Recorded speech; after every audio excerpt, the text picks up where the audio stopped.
So hey what's up people, I hope all are doing well. So आप सभी का welcome study with Goyal sir के साथ। तो आज हम लोग जो है रेशनल नंबर टॉपिक पढ़ रहे हैं क्लास 8 का, जिसके अंदर हम लोग जो है एक्सरसाइज 1.1 के ऑलरेडी फर्स्ट सेकंड थर्ड और फोर्थ चार क्वेश्चन हम कर चुके हैं। जिसने वीडियो नहीं देखी वो वीडियो देखिए। आज का हमारा 5th नंबर क्वेश्चन है, तो ज़्यादा टाइम वेस्ट ना करते हुए क्वेश्चन शुरू करते हैं। देखो क्वेश्चन में क्या लिखा है, name the property under multiplication used in each of the following. ठीक है, देखो हमने मल्टीप्लिकेशन के अंदर जो है प्रॉपर्टी के बारे में बताना कि which one property is used in this questions. ठीक है, तो प्रॉपर्टीज़ के बारे में बताएंगे हम लोग। तो इस क्वेश्चन के अंदर हमें कुछ नहीं करना है, सिर्फ हमने इन क्वेश्चन की प्रॉपर्टीज़ बतानी है। देखो मैंने इससे पहले जो इंट्रोडक्शन पार्ट था उसके अंदर मैंने बता दिया था आपको कि कौन कौन सी प्रॉपर्टी, पर चलो फिर से बता देते हैं। ठीक है, तो चलो शुरू करते हैं विनर। अब इसके अंदर देखो सबसे पहले क्वेश्चन क्या है हमारा। जैसे क्वेश्चन दिया हमारे पास -4/5 multiply 1 equal to 1 multiply -4/5 equal to, और आपको जो है -4/5। देखो इस क्वेश्चन में दिया क्या है, मैंने इसके अंदर प्रॉपर्टी बतानी है। हमारी एक एक्सप्रेशन दी हुई है, इसके अंदर हमने प्रॉपर्टी बतानी, कौन सी प्रॉपर्टी यूज की है। जैसे -4/5 को 1 से यहाँ पर क्या किया है, मल्टीप्लाई किया है। फिर हमने क्या करा, यहाँ पर हमने ये जो ऑर्डर है यहाँ पर आके हमने चेंज कर दिया। यहाँ पर देखो -4/5 पहले लिखा था और यहाँ पर 1 लास्ट में लिखा था। अब यहाँ पर 1 को पहले लिख दिया और -4/5 को बाद में लिखा है। तो हमने क्या करा, सिर्फ ऑर्डर को चेंज किया, पर हमारा आंसर क्या है हमेशा -4/5। ठीक है, तो इसमें जो रोल है वो रोल है, इसको रोल है हमारा 1 का।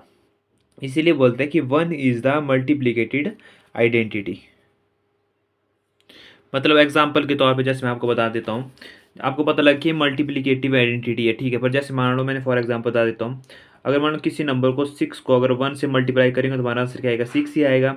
अब मान लो मैं इसका ऑर्डर चेंज कर लेता हूँ, 1 को पहले लिख देता हूँ और 6 को एंड में लिखता हूँ, फिर भी आंसर हमारा क्या आएगा, आंसर आएगा 6 ही आएगा। तो इसको बोलते हैं मल्टीप्लिकेटेड आइडेंटिटी। ठीक है, रोल देखो रो 1 का रोल हमेशा ही होता है। ठीक है, तो जब आपने पहले इंट्रोडक्शन पार्ट देखा उसके अंदर मैंने ये चीज़ बताई हुई थी। ठीक है, अब इसके बाद नेक्स्ट पार्ट देखते हैं। देखो मैंने पहले लिख करके रखे होते हैं ताकि आपको चीज़ें लिखने को मेरी आसानी रहे। ठीक है, अब इसके बाद देखो कॉम्पिटेटिव, ये sorry -13/17 multiply -2/7 equal to -2/7 multiply 13/17। ठीक है, तो ये पूछ रहा है कि which one property is used in this expression, कि इस जो एक्सप्रेशन लिखी हुई है इसके अंदर कौन सी आपकी प्रॉपर्टी यूज़ की गई है। तो आपने ध्यान रखना है इस चीज़ के अंदर कि जैसे मान लो -13/7 लिखा है। ठीक है, कॉम्पिटेटिव प्रॉपर्टी होती क्या है, मतलब सबसे पहले तो आपको कॉम्पिटेटिव प्रॉपर्टी का पता होना चाहिए। देखो जिसमें आंसर को कोई फर्क नहीं पड़ता है, जैसे ऑर्डर लिखा है ना -13/17 पहले लिख दिया है और मल्टीप्लाई -2/7 लिखा हुआ है। अब हमने क्या करा, -2/7 को यहाँ पर पहले लिख दिया है और -13/17 को यहाँ पर बाद में लिखा। ठीक है, तो मैं आपको थोड़ा लिख के बता देता हूँ, थोड़ा आपको आइडिया हो जाएगा। जैसे मान लो यहाँ पर मैंने लिखा, क्वेश्चन लिख दिया मैंने -13/17। ठीक है, और मल्टीप्लाई -2/7। ठीक है, ये लिखा।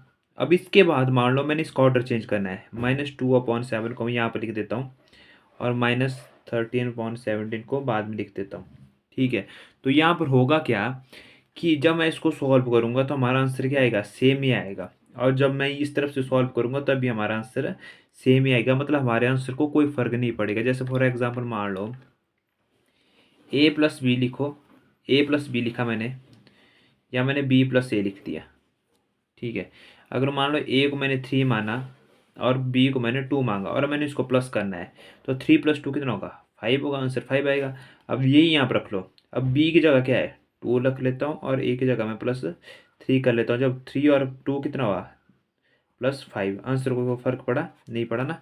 तो हम इसको क्या बोलते हैं, इस प्रॉपर्टी को बोलते हैं कॉम्पिटेटिव प्रॉपर्टी, जिसके अंदर मतलब आंसर को कोई फर्क नहीं पड़ता है। ठीक है, तो आप जैसे देख सकते हो, जैसे लिखा है ना, ये वाला बताया मैंने आपको।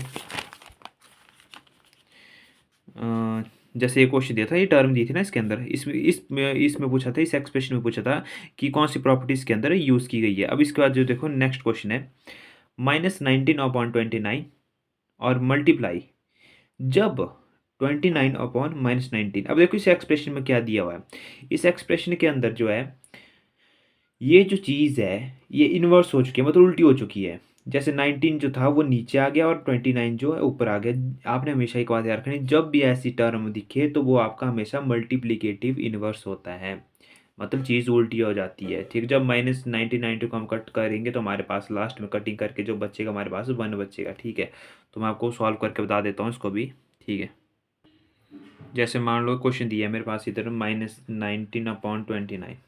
ठीक है, जब मेरे को पहले मैंने इसको क्या करना है, मल्टीप्लिकेटिव इन्वर्स बनाना है इसका।